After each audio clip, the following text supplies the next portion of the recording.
Welcome to the Young Athletic Podcast. I'm here with Jack Nelson. Sorry. No worries. So, I mean, me and Jack, you and I, we both know each other. Yeah. How long would you say this friendship is going on for? I wouldn't use the word friendship, but Or what would you call it? Teammateship. Teammateship? Is that a new word you created? I don't know. It's about 8 years, I'd say. I would say probably like 8, 9 years. She's pretty young. Yeah. It's been a long time. That's all I mean. How was your day today? It was great, started off my morning right, ate my Cinnamon Toast Crunch, Got to get through that bowl every morning. Yes, It's sir. great. What about you? How's it going? Same old. Just got up, woke up in the morning, had to go to school. That's pretty much how it is. Went to school today. There we go. Yes, gotta stay educated. And right now, what sports do you play? I play soccer and football. Soccer and football. So which one would you say is your priority at the moment? My priority, what takes up my most time? Well, priority is soccer, but football takes up most of my time. Oh. I have morning workouts after school, so that's more time consuming. But I have my goals set to soccer and have since I was a little kid. Oh yeah, we both know that. So how do you enjoy soccer? What's your relationship with the sport? I've kind of had a love-hate relationship through bad coaches, bad experiences. But it always seems to bring me back. I always find a way back into it. And especially these last 2 months, I've really been loving it. And I've been playing on a new level from what I've ever played on before. And so getting used to that and playing and getting a new opportunity is really eye-opening, especially seeing not just myself but other players grow and develop. It's just really interesting and kind of intriguing to me. What would you say is one of your best moments in the sport? My best moments. I've had a few share moments that I've really enjoyed. But I really liked when I was younger. I'd play 2 years up with my brother and Christian here, of course. Yeah. And Christian's dad was my coach. And so he was just always working, trying to develop me. And I always kind of felt pretty special because he always kind of took interest to me being as young as I was. And he just really took focus on me. And it was just really different playing with people bigger than me. But luckily, I had the ability to kind of hold my own. And that's kind of just what I grew up playing with my whole life. And so I think, especially right now, that's kind of been the standard that I've been set to. And so that's kind of just what I'm used to playing with now. Yeah. And I remember almost years ago, we played not too long ago in this AYSO. And I think to myself, I'm like, who's this little kid that your brother's bringing on? And I asked my dad, and I was like, who is this kid? And he's like, oh, he's the little brother of so-and-so. I was like, oh. Never a good thing to hear. I know, yeah, because when you hear of a little brother, you think of him as a little, oh, he's a little annoying or something. He's a little sidekick, a little tag-along, plus one. Yeah, but with you, it's kind of different, though, because, you kind of, got the vibe of the team, Honestly, I always tried to keep myself kind of out of... I understood my brother had those relationships with those kids that I didn't have, and I wasn't going to have because I didn't have the same mentality, I didn't have the same interests, besides soccer, of course, but... So I just kind of kept myself back and didn't interrupt into conversations where I didn't feel like I had a place in. That's fair. That's what every younger sibling feels like, Yeah. But with you, it's kind of different though, because obviously, I'm probably how old are you? I'm 16. 16. I'm 18, so 2 years apart. 2 years different. But that's almost to me, that's kind of a little bit an age gap, Yeah, I want to say it's not enough to where it's a barrier, but. It's not like you can call me grandpa at this point, you know what I'm saying? Yeah. But it's cool because I've seen you grow up to being this short little kid that almost takes out kids every now and then, but to this dude that's almost 6 foot.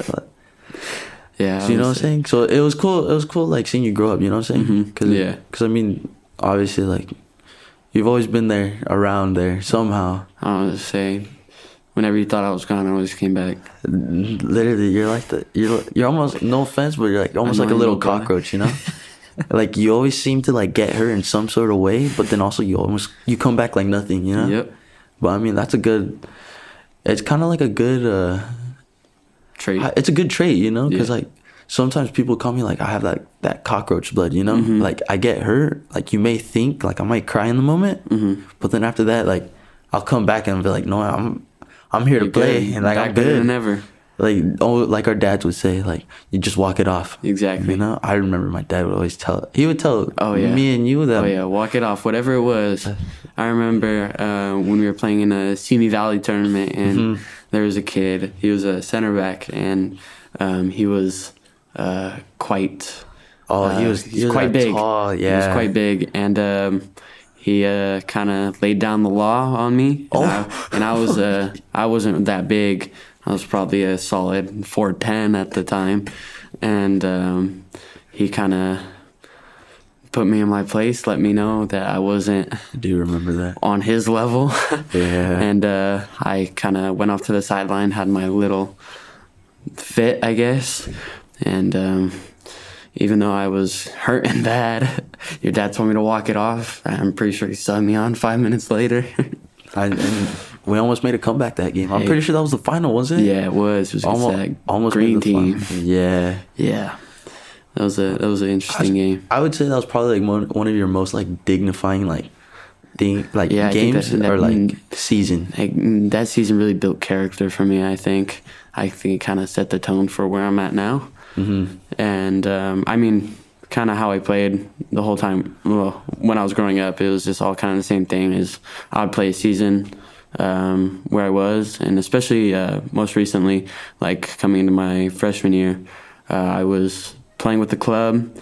Then all my teammates went to high school, and so I was kind of unavailable there was no teams really playing, and I felt like the younger teams, I felt like in my area weren't sufficient enough, and so it was kind of troubling and trying to find a team that I felt like I fit into, and I'll say it's just kind of been how I played my whole life. It's hard to find those like different teams that that are really up to almost like your standard, you know? Yeah. Because for me, my dad's always held me up to a standard. Exactly. As for you too, you know? Because you've always been under our wing. And you know how tough like he gets. Yeah. Like, and it's like built character in me, because I mean I had like the same upcomings like as you. Like I played like 3 years ahead of my age. I was like 10 playing against 13-year-olds, and I was playing with Fusion. And I remember I got kicked in the ankle. I was on a run. Like I was on a run. That's where all the ankle injuries started. That's literally where all like the 5 years worth of ankle injuries started. And I started crying. I told my mom. I looked at her at the sideline. I was like, Mom, I don't want to play no more. I was like, I don't. My dad comes on. He's not even a coach. Yeah. He's not a coach at this point. He's just there like helping the coach, but like he's a parent. He comes onto the field as a coach, saying, he's like, what happened? I was like, I got kicked in the ankle. I'm like, they're sobbing. He's like, does it hurt? I was like, yeah. He's like, can you walk? I was like, yeah. Like, kind of limping and stuff. He's like, can you jog? I was like, kinda. He's like, you're fine. I was like, you're not stepping off this field. Like, you can play. Yeah. And I was like, Dad, I can't. Like, I can't. Like, literally, I can't. Like, it hurts. Say, I've been through those moments with him before.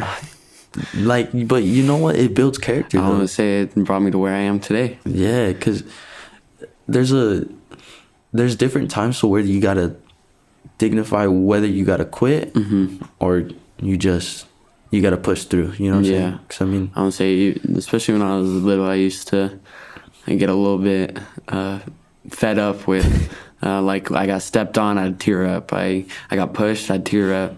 And it was kind of frustrating because, like, especially when I was younger, I felt like, I don't want to sound cocky, but I felt like my team was sort of lacking in I felt like I kind of was doing everything on my own. And so whenever like something would happen to me, I'd get really frustrated because I felt like I had no other option.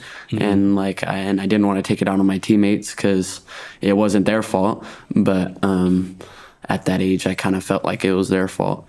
And so that's what brought me to very grave frustration. And so, I mean, your dad kind of helped me get over that. It was just a lot of the same stuff was happening. And I would tear up and he'd tell me the same thing. He's like, you're not hurt, you're fine, you get back on the field no matter what happens, whether it came to me missing a shot, me losing the ball. It was just always, you go back after it, you go get it, and just always keep your head up. Even if you have an open net, it doesn't matter, you miss, you get back out there and you do it again. And that's kind of what his whole thing has been, training me for these. It's been on and off for the past 8 years, I'd say, easily. And it's just kind of all been the same thing. And even though it's repetitive, it's how your dad would say is muscle memory, and everything's muscle memory. And so even now, like I took a break with soccer for about a year, and kind of just like fell into a little pit and was trying to find myself, and it all came back to soccer. And my way back into that was through your dad, and your dad helped me get back through. And everything, same thing you tell me every day is you just got to get that muscle memory. And it luckily all came back to me, and now I'm here where I am today. Yeah, and of course, we thank my dad. Like, my dad's. Can't thank him enough. Exactly. Even though, like, he's always in coach mode, but, you know, there's always that dad instinct in him, you know? He almost I think that's kind of why he is the way he is. I would like to think of him as my second father. He's just always kind of been there for me, like, not only with soccer, just kind of in life. He's not only been my coach, but, yeah, like I said, he feels like almost like a second dad to me. Yeah, and he's like almost like a father figure on the field, you know? Exactly. And that's what I really appreciate about him. Exactly. Because he knows what to say in that moment. And that's what I really appreciate about him. Some coaches at times can be a little too harsh, and like that's fine. Like that is completely fine. And like he said, it's just don't listen to the tone, listen to the message. But I feel like he always has the right tone and even better message to share. Yeah, which is always like it's really comforting because I have 5 older brothers, and they never share the right tone or message usually. And so, especially on the soccer field, I had a very opinionative and judgmental brother that would be on my back for everything I did wrong, even some things I did right. And Gabriel would calm me down in those situations, which would keep me very calm and kind of just reset my head and bring me back to where I was before. Yeah, I mean, but you also got to think about it too. 'Cause, like, siblings can also like call you out. Yeah, you know what I'm saying? So they call it how it is, really. Exactly, but that's the eye you need, you know. Sometimes, because sometimes you don't see it, but they see it. Yeah, and that's what I feel like kind of translate into into a team. You know what I'm saying? Because I mean, we just played San Diego Loyal. Tough team, class team, very class.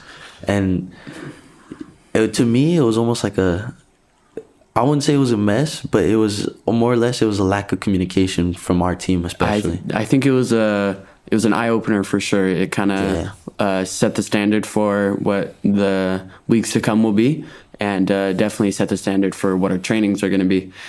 And I think that the only way to go from here is up, really. Yeah, that's why I like to think about it, because, I mean, because I've probably played maybe 3 years in Premier League Coast and then 1 year in Academy.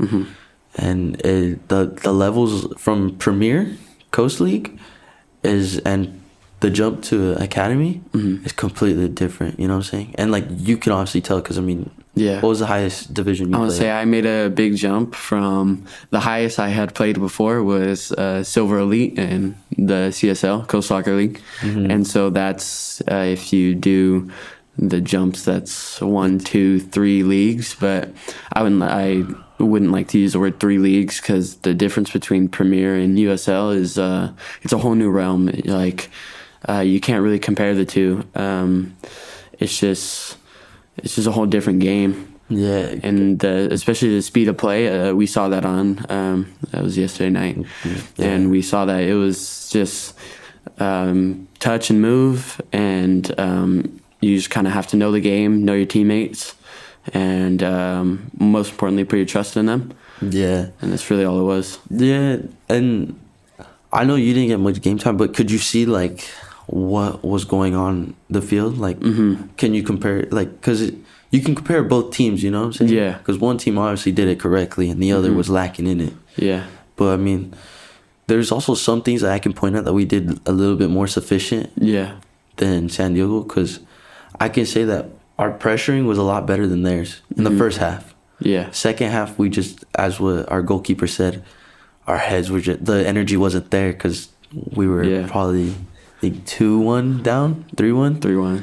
It was just a difficult, but like for me, the jump to Coast and to the USL is like a major difference. Because at first, like I probably have, like my first game, I got like 15 minutes in the USL Academy, and it was difficult. Because, I mean, mentally that plays with you, you know what I'm saying? You're like, I joined this team just to get, like, 15 minutes, you know what I'm saying? Yeah.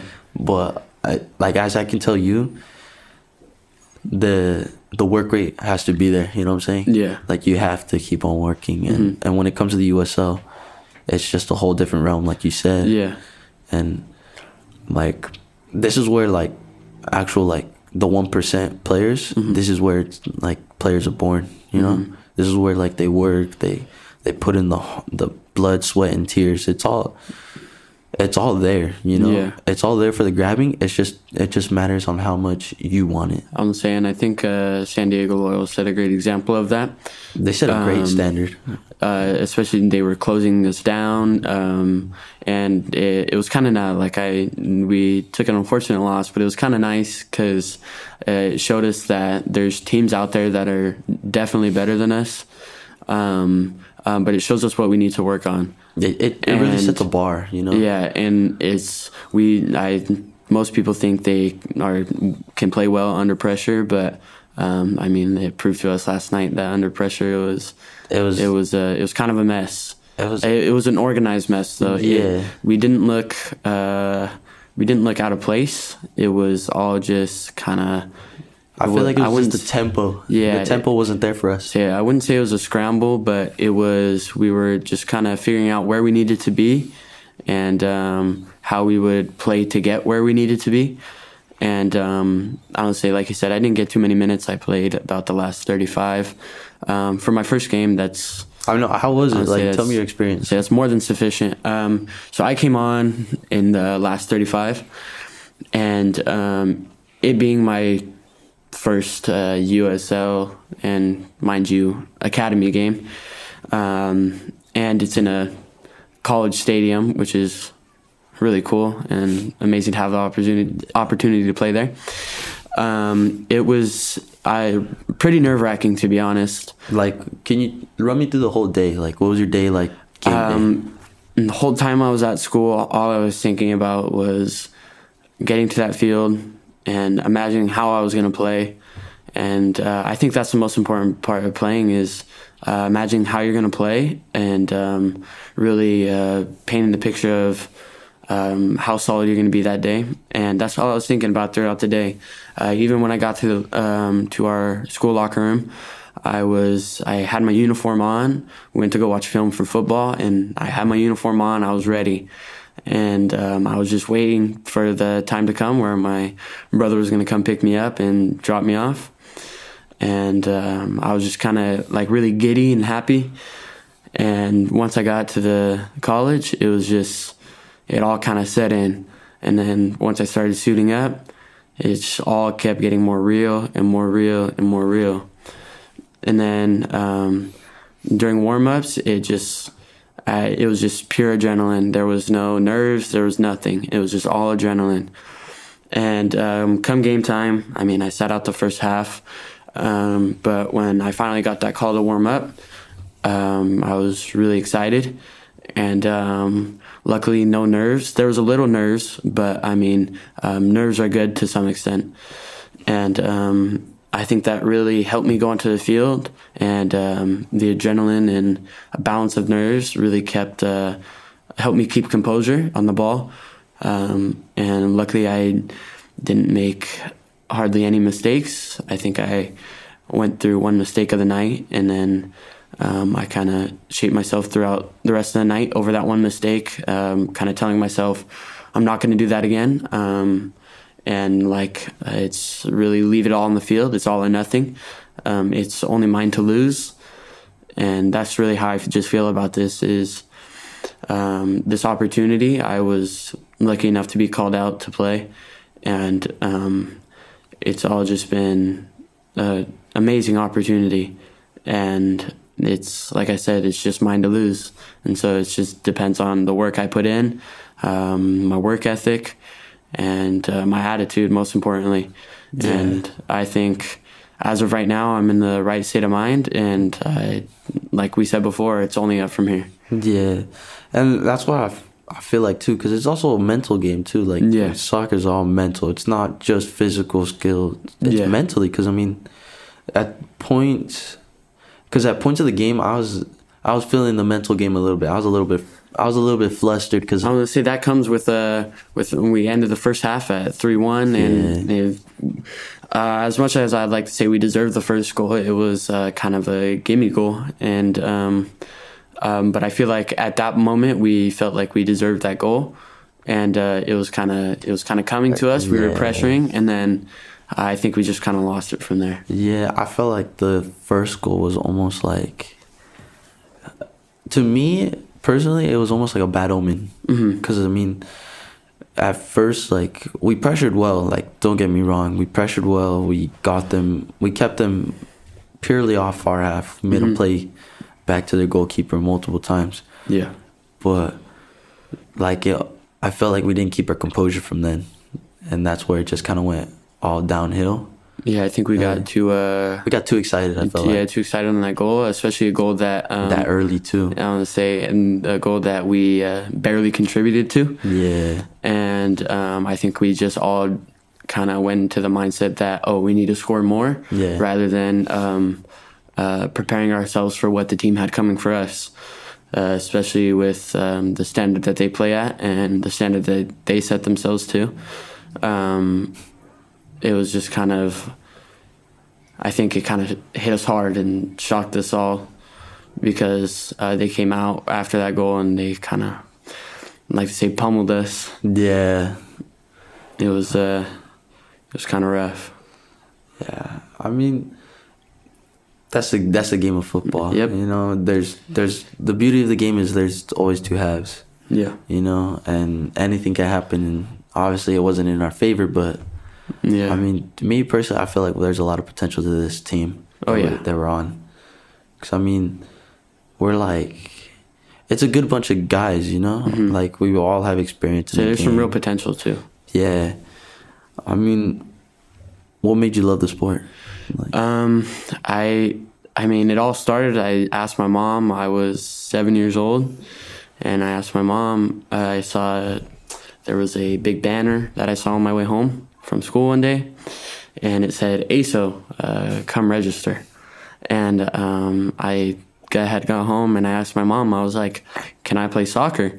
All I had played before was basketball and lacrosse, and I was kind of interested in playing soccer.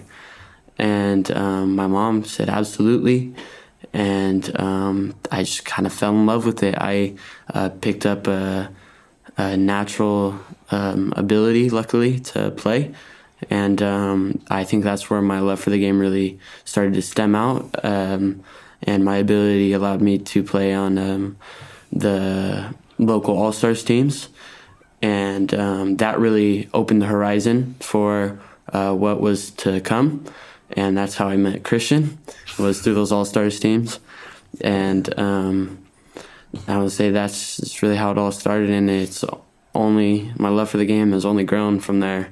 And it's just really developed into a lot more understanding of the game, especially watching I'm an Arsenal supporter, so watching them, they play some very class ball, they're a very talented very group. very different from most teams in the Premier League. Yeah. And I think I learned a lot from watching soccer, and so I think that has helped me stay with the game and kind of updated to keep my style of play updated and just up to date with everything that's going on. Yeah. I mean, what kind of like, how I say, style of play do you play? Like, are you more of like an attacking aggressor, or like, are you a playmaker? I was definitely more of an aggressor when I was younger. I had the aggression to score. I had quite the aggression when I was younger, and that all came to a screeching halt when I was when I stopped playing for the year. And I came back and definitely didn't have the same mojo that I had before. But I think now I play a lot more conservative, and I wouldn't say it's like a worse style of play, but it's definitely, I'd say, smarter. But in certain positions, it's definitely beneficial to be an aggressor. But luckily I play out on the wing, so I like to be, as they would say, a techie baller. Yes. And I like to use my skill moves, and I think I'm especially prominent in 1v1 situations. Very. I could second that for you. And that's just, I kind of like to have my time, and on the wing that gives me the opportunity to have time, kind of control the ball and dish out the ball. Yeah. I'm not a big shooter.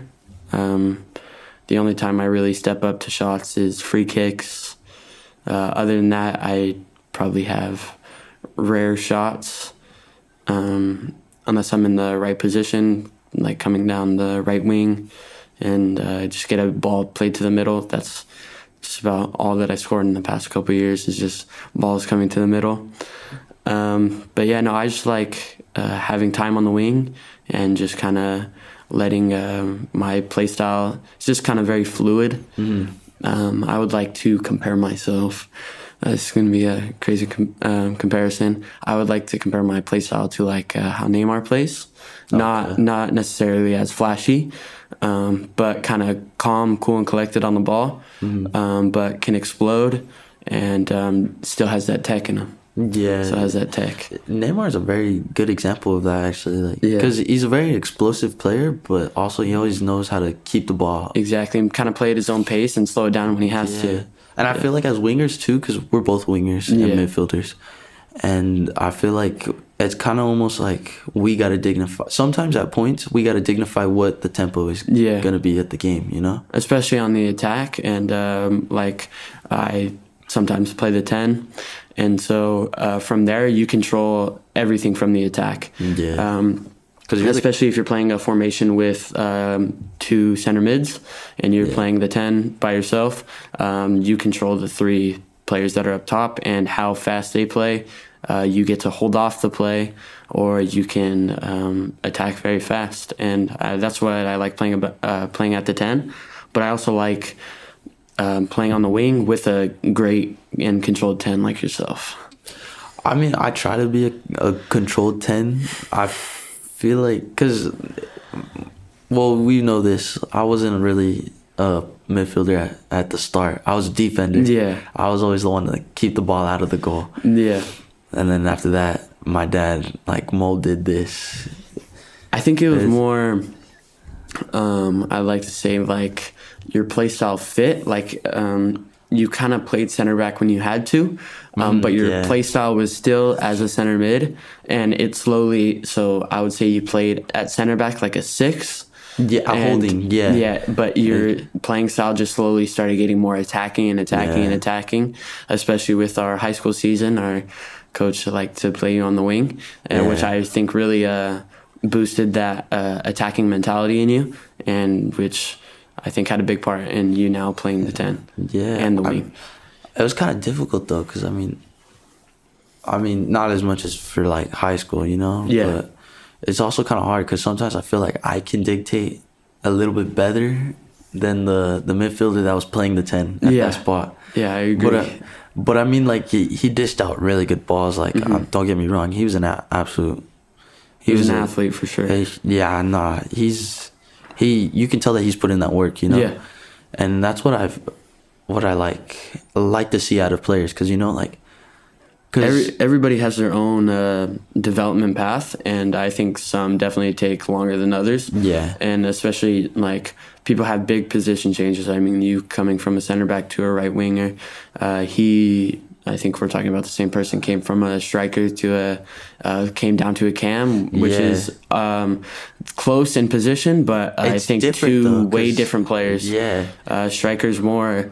They have to be on top of the wall and look for the right spot. Exactly. Because at certain points as a striker, you got to play the wall sometimes. Exactly. So you got to play that ball back to either your midfield or outside. And I think the hardest part about playing the 9 is just positioning. I mean, that's really all it is. A great example is Holland. He doesn't have many shots outside the box, but he just always seems to be there every time. He's just always there. At the right time, he's always at the right place at the right time. Yeah, exactly. Yeah. And, like, just a question. Is there a thing such as an easy goal, would you say? I would say there's no such thing as an easy goal. I had a particular touch at our training the other night, and everybody was telling me, oh, it was a lucky touch, it was a lucky goal. And I remember this. I like to say a goal is a goal is a goal is a goal is a goal. That's fair. At certain times, I feel like it's an easy goal, but then if you think about it, and other times, you know, like, you played the right ball, you got a touch off it, you were there at the position, and to me, I feel like there are things such as an easy goal, but at certain times you got to retrace your steps and, like, rethink about it. I was gonna say, but I think what leads up to an easy goal is kind of what people forget is like, even when you win the ball at the keeper's feet, and people say, oh, that's an easy goal, that person had to pressure and they had to put themselves in that position to get that easy goal. Yeah. And that's just comes with hard work, and that leads to, like you said, easy goals. But that's just all with hard work and dedication. Yeah. I mean, going back to your environment of soccer, like, what type of an environment would you want to be in? Like, what's your perfect environment? Like, do you want it competitive, calm, or do you like it, like, kind of reckless, but also?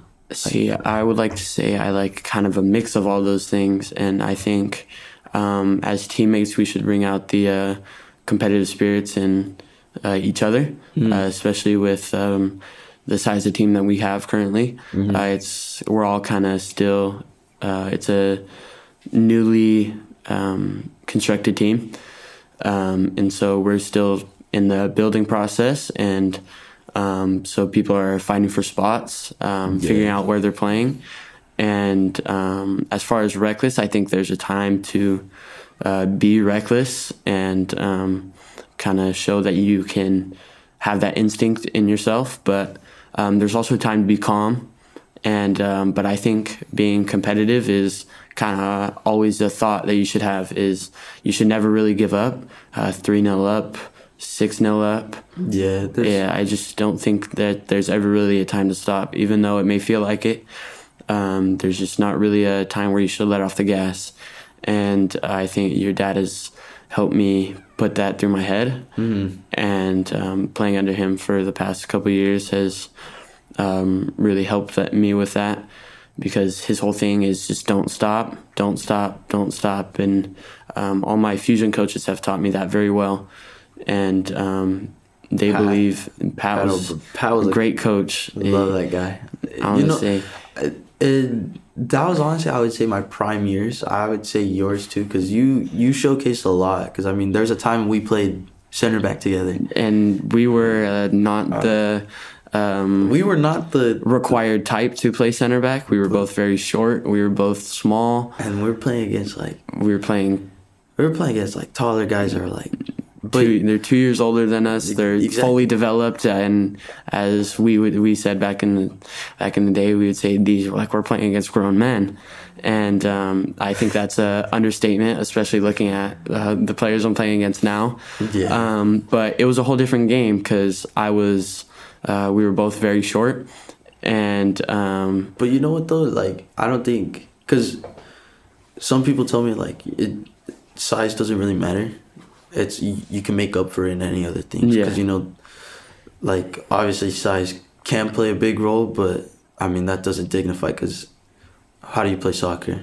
Yeah, with your foot. I'm gonna say I think you've portrayed that very nicely. And you know what? I still have this saying, and I still say it: the taller they are, the harder they fall. And honestly, you've put that into perspective for me multiple times, and I'm glad to say that I've never been on the bad end of that side. And I'm gonna say I've seen it happen though. I've seen it firsthand. I was gonna say I've seen you put big men down. But you know what? Like that's the thing, that because in certain times, I gotta be the enforcer. You know what I'm saying? Exactly. Because someone's gotta put someone on the ground. You know. Yeah. It's whether it's gonna be your own teammate. If you're gonna run into each other, one of us is going down. It can't be both of us, because then that just shows something else. And that's what I feel like. That could set the tone for the whole game. Exactly. That shows like, and it also shows, because one of our teammates yesterday, Ansu, he's a USL 2 player and class player. Like, and what he was telling me, he's like, we were showing him too much respect. You know, like we were not bashing into them how we should have, going for the ball. And, you know, I felt like he kind of put that into perspective. You know, because like that, because I've always told you, the taller they are, the harder they fall. You know, like we always gotta go into somebody. Yeah. And I felt like hearing that from him kind of put it into perspective for me, because like I don't know if you could tell, I wasn't like there, you know. Like I wasn't hardly getting the ball. Like I didn't put anybody on the ground. You know, and which like that's not the objective, obviously, but someone like as a captain, like you gotta showcase how our team's gonna be and like what we do and how we gonna play. Like, because I mean, like obviously, like as a captain, like you're the representative of that team. But there's also times where other players need to like show leadership. You know what I'm saying? Yeah. And I felt like sometimes when we were playing center back, like back in the day, he would say, you showcase that a lot. And I felt like that really brought out the inner lion in you, you know? The lion cub, you know? I miss that.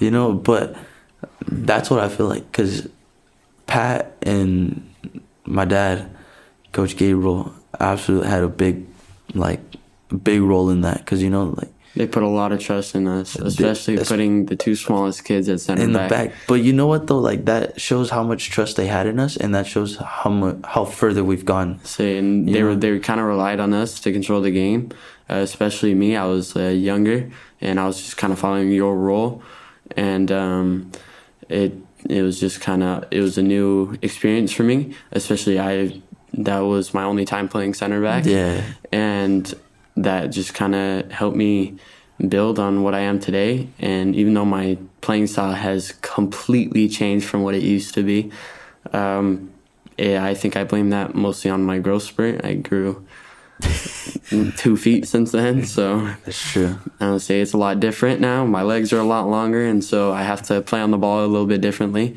Yeah. And I'll say I can't get under players like I used to. Now I just kind of have to hit them head on now. Yeah. But I mean, it comes with that, because like what you said, different styles of play. You got to play to your body type as well too. Because I mean, if you're if you're a short guy like me, your center of mass is like the best one. Exactly. Because you're closer to the ground, you got more balance than the taller guys. But also like the taller guys can like also like trample you. Yeah, I would say you still have to watch out, but you can definitely. And I think one of our teammates in high school really, he wasn't very tall, but he was a big-bodied player, and he rarely went down. And if he did, it was either because someone did something very nasty to him, or he just tripped on himself. Exactly. But you know what, though? He showed guts, though. Oh, yeah. I honestly would say he's my MVP of that season, because with him, he was a brick wall. I couldn't even get past him. Yeah. Like, literally, I would just probably bounce off him. Especially because he had speed that nobody would ever expect out of that size of a player. No, literally, because me and him would always, like, race in the 3 miles, and I always get, like, a little bit ahead of him. Yeah. But you know what, like, homie just shows up and just bolts, you know? And you would think, like, dude, like, those, like, he's got that third gear. Yeah, you know, and that's what people need to have, like, in all aspects. Like, they need to have that extra gear to go further, and that's what, like, my dad has told us. You always have to have that extra gear to go a little bit further than your actual limit, you know? Honestly, I remember playing with this kid. His name was Andrew, and Mojica, and he was definitely the best player that we had at the time. And he wasn't a soccer player, I would say. Like, he mainly focused on basketball. But you know what, though? He always had that.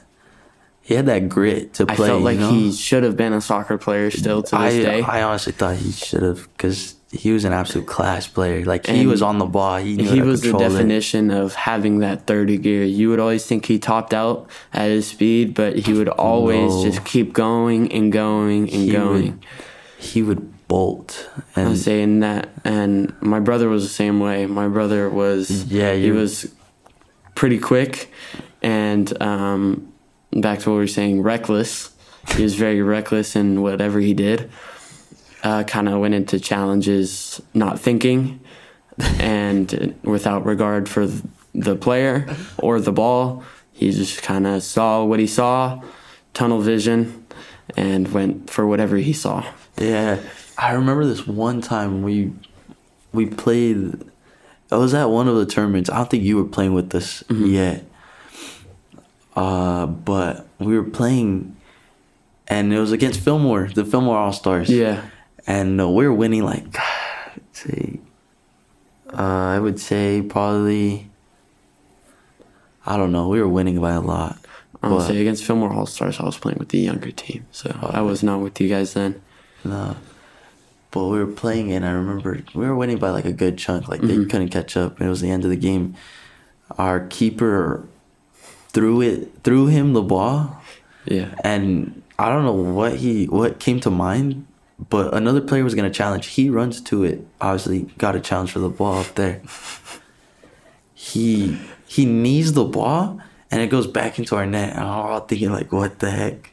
But the funny thing is that, like, you can't get mad at him, because, I mean... I'll say, and the worst part is he turns around and he has the biggest smile on his face that I've ever seen in my life, which was very concerning. But I think at the time it was like 7-1, and I think he really holds that goal that he scored very high in his records, and I think he slips that one under the belt, and takes that as his own. Yeah, I would say... Like what we said earlier, a goal's a goal. Yeah, I would say it was just unfortunate. He wasn't too happy with the goalkeeper at the time. I remember the drive home.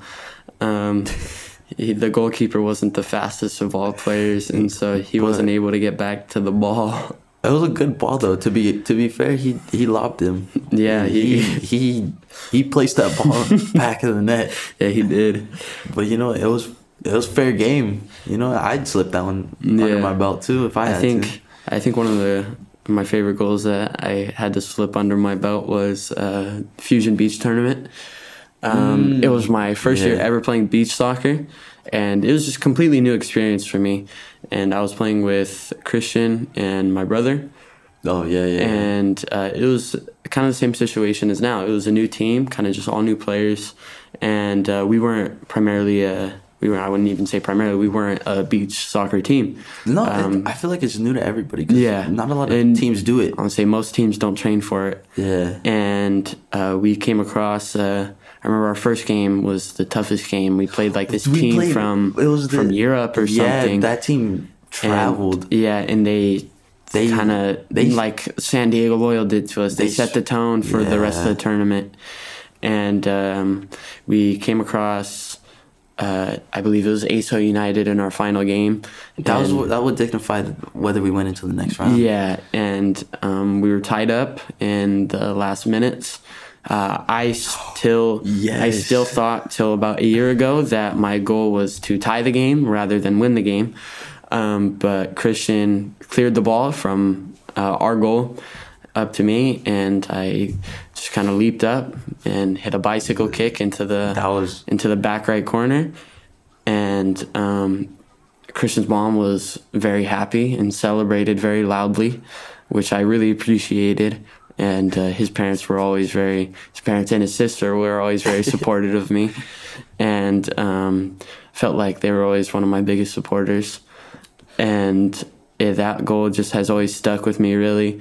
And I kind of gained more significance when I realized that it was to win us the game rather than tie up the game. You know, it's funny though, because I mean, of course, like we went our first game absolutely demolished. Yeah, like we were like, oh, it's gonna be like this the whole game. But then after that, we stepped up and I believe we got second place. Yeah, we got just behind that European team. Yeah, just behind them. But you know what though, like for like our first beach soccer tournament, I would say that was pretty fun. Like, it was fun, and it was also like great experience. It's just different, especially with the training too. Because I mean, we had it with Pat and my dad, and Pat's like training style was like almost going by the rule books, but also had his own little twist on it. The conditioning too was just absolutely ridiculous. Pat believed that we should run the same distance on sand that we do on grass. Mind you, the sand isn't even. Yeah, and the beach that we were playing on, I'd say it was probably easily 2 miles, and he made us run to the seawall and back.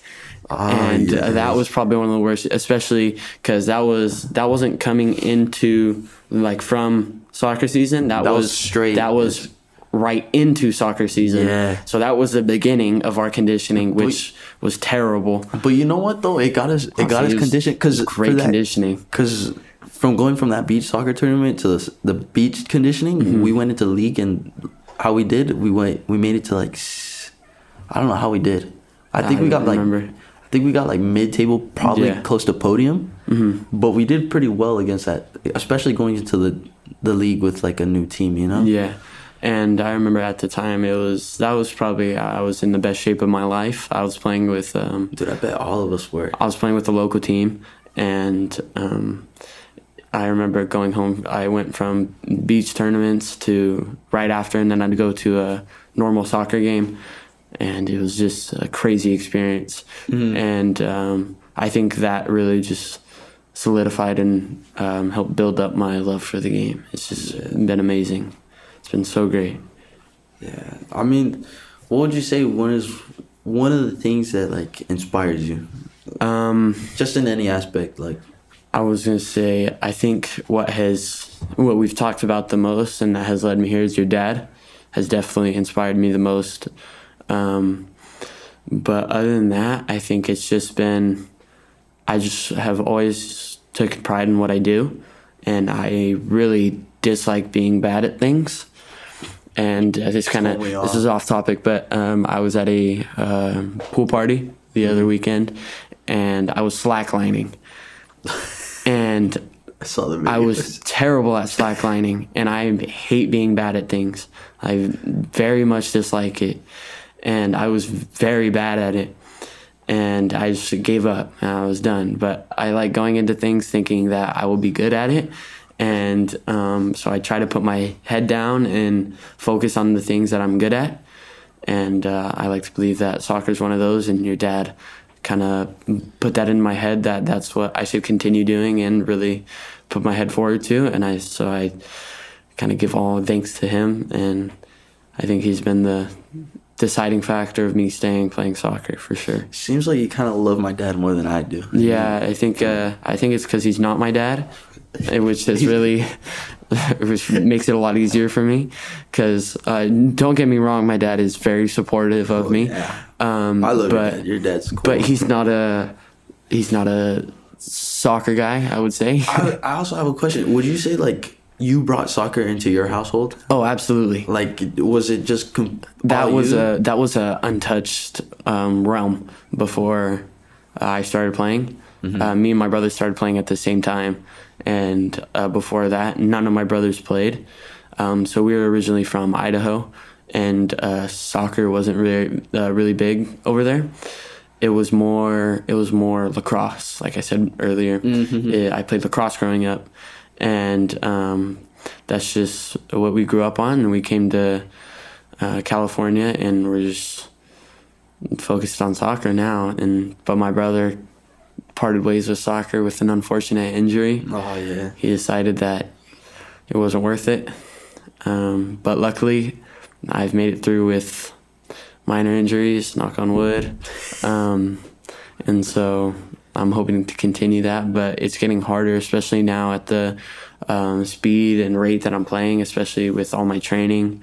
It's really taking a toll on my body, but it's also building it up. And as my coaches for football like to say, it's just pain is weakness leaving the body.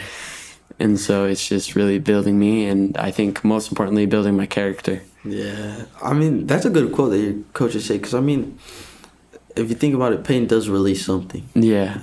But I don't know if it's weakness, but, I mean, could mean something. Yeah. But, I mean, I like those select words that they use, because, I mean, it kind of puts it into perspective, because, you know, football's a contact sport. Yeah. Like, you play it, don't you? Yeah. What position do you play?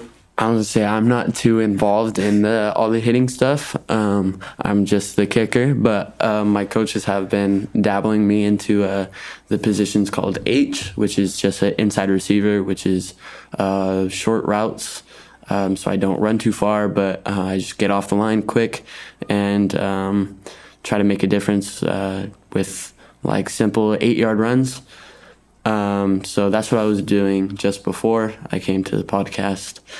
And I've really been enjoying it so far, but I think when we put pads on, it's going to be a whole different game, huh? Because I was the kicker, and so I was never really touched, except for one time. I'll share the story. We were playing in our first playoff game, and mind you, I had never attempted to make a tackle before. I had no practice making a tackle before, and their kick returner got through our whole defense, and I was the last line, and I wasn't going to go down without a fight, and so I just kind of ran full speed at him, which I think was luckily the deciding factor. Luckily, I could use my momentum to my advantage and just kind of threw myself at his legs, but he was a bigger player to say, and he just kind of shrugged me off. Ouch. But luckily I slowed him down, and my teammates caught him. So it was. You did something. Hey, I slowed him down. That's all that mattered. You were a deciding factor. Honestly, I got a gold star for effort, so I take that one. That's all that matters. I mean, as long as you put effort into something, that's how it goes. Absolutely. What would you say your prep meal is? Oh, my prep meal. Like before a game, like do you start a day before, or do you start the day of? I start the day before. So back to, we're talking about your dad a lot here, but your dad would always tell me after practice or anything, chocolate milk. Get rid of the lactic acid. Chocolate milk. So I'd always have a chocolate milk, and he would tell me to eat a lot of carbs. So I'd usually have pasta that night, or I'd have just like a simple dinner with bread. And so I'd pair that with chocolate milk, which wasn't always the greatest things. And sometimes I had my chocolate milk for dessert, which I wasn't always happy substituting my dessert for chocolate milk, but that kind of kept me in shape. And yeah, so just I would say carbs, pasta, and chocolate milk, for sure. That's fair. Those are my go-tos. I absolutely did the same thing. Yeah. Because, I mean, you got to load up on carbs. You got to have that energy. And then the chocolate milk at the end, you gotta save it for the crabs. You got to get it down you. Honestly, I was never a big fan of the chocolate milk, but my parents always kind of forced it down.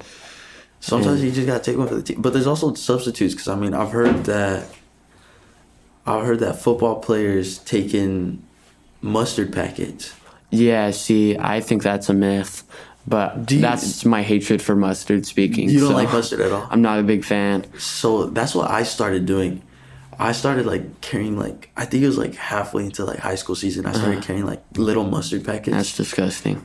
I had to do what I had to do because I mean I wasn't gonna keep a chocolate milk refrigerated. What I would do is I'd rather just take like a shot of pickle juice because it's got the same effects as mustard. But would you rather carry a shot of pickle juice in your shot backpack? Of pickle juice? That's kind of cool. Your backpack's gonna smell like. That's okay. Well, it's better than eating mustard. That's all I care about. But like, what if you feel a cramp like halfway through the game? You're gonna pop it open, take it. You're gonna take a swig. Take a swig of the pickle juice. I like pickle. Like I don't have a problem drinking pickle juice. Like me, it's got a little bit of like that hits you in the throat for sure. But it's something I can get down easily. Right. Mustard, I might.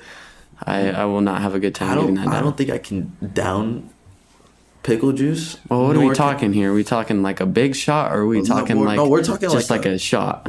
I would say like a big shot because to me, my dad's ratios to shots are very different. Mm-hmm. A shot for him is like maybe like a quarter of a glass, like probably this much. That's probably his equivalent of a shot rather than the regular. But like I remember one time I still hate pickles to this moment. Not even in my burgers I'll ask for no pickles. Oh, I had a In-N-Out before coming here. I had a 4x4 plain, fry, and a vanilla shake. I'm a plain type of guy. I don't like all those toppings and stuff. You don't like toppings? Why is that? Too much to... It overcomplicates the burger. You just like meat, cheese, and lettuce? No, meat, cheese, and bun. No lettuce. No lettuce? Nothing? Nope. Why is that? I just feel like I said, it overcomplicates it. I want to taste the burger. So you're just meat, bun, and cheese. That's it. And then I gotta have my shake on the side.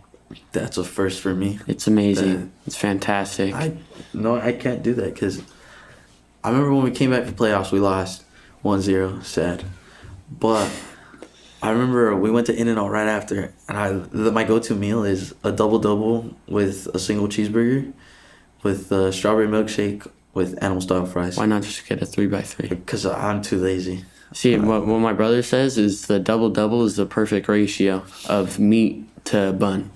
So like he says, your brother has this down to a science. Yeah, no, he says that 3 is there's too much meat for the amount of bun. So like okay, I see his ratio. He's saying like you don't get a taste of bun enough, but I mean, like I think the burger is the best part. So I'm not really eating it for the bun.